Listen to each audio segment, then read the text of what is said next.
చాలా క్రితం మాట. ఒక గ్రామంలో ఒక ముసలావిడ ఉండేది. ఈవిడ చాలా పిసినారిది. ఎవరికీ సహాయం చేయదు, ఎవరితోనూ మాట్లాడదు కూడా. ఒకరోజు సాధువు ఆ గ్రామానికి వస్తాడు. ఆ ఇంటి దగ్గర ఉన్న చెట్టు వద్ద కూర్చుని జపం చేసుకుంటూ ఉంటారు. ఆ సమయంలో ఆమె ఇంటి నుంచి బయటకొస్తుంది.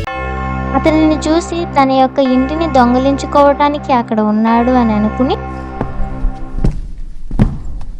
కర్రతో అతన్ని కొడుతుంది. అరే బద్మాస్, నా ఇంటిని దొంగిలించడానికి వచ్చావా నువ్వు? ఇక్కడి నుంచి వెళ్ళు అని అంటుంది. ఆ సాధువుకి ఎలాంటిది అన్న విషయం తెలుస్తుంది. సాధువు తనని చూసి చాలా బాధపడుతుంది. ఈమెని ఎలాగైనా మార్చాలి అని అనుకుంటాడు. రోజు రాత్రి ఈ పిసినారి పెద్దమ్మ ఇంటి వద్ద ఒక ఆశ్చర్యకరమైన దృశ్యం జరుగుతుంది.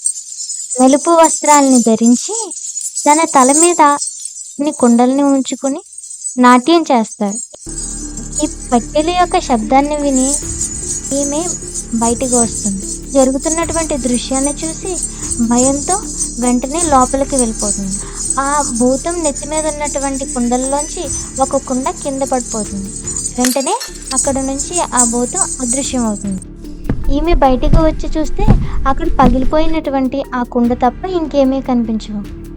మరే, మా ఇంట్లోకి భూతం వచ్చింది, ఎవరైనా కాపాడండి అని అరుస్తుంది.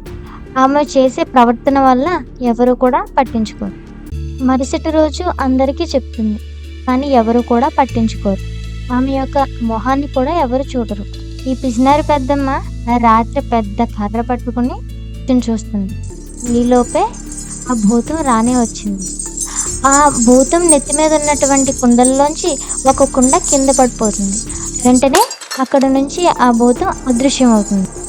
ఈ విధంగా ప్రతిరోజు చేస్తుంది. ఈమె మంత్రసాని దగ్గరికి వెళ్ళి, మా ఇంట్లో భూతం వచ్చింది, నన్ను రక్షించండి అని అడుగుతుంది. నీలాంటి వాళ్ళకి ఎవరు సహాయం చేస్తారు, నేను చెయ్యను అని చెప్తాను. ఆమె చాలా దిగులుతో నడుచుకుంటూ వస్తుంది. ఒక చెట్టు కింద సాధువు జపం చేసుకుంటూ కనిపిస్తాడు. సాధువుకి జరిగిందంతా చెప్తుంది. సాధువు, చేసేదేమీ లేదు, నీ పాపాలకి ఇదే ఫలితం. ఈ ఒక్కొక్క కుండ పడిన తర్వాత నీకు మరణం సంభవిస్తుంది.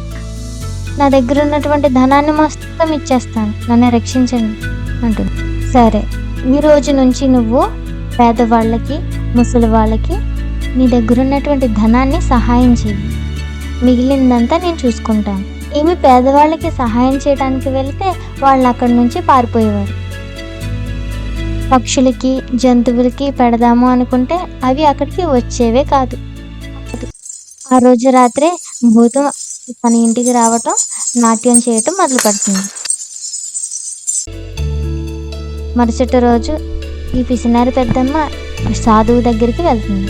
హే భగవాన్, నన్ను మృత్యు నుంచి ఎవరూ కాపాడలేరేమో, కనీసం కుక్కలు కూడా తినట్లేదు నేను పెట్టేవి అని బాధపడుతుంది.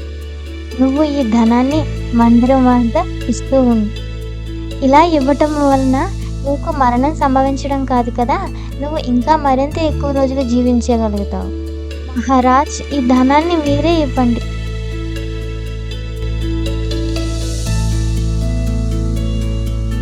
ఆ సాధువు అక్కడ ఉన్నటువంటి ప్రజలందరికీ కూడా సహాయం చేసి మంచి పనులు చేస్తూ ఉంటాడు.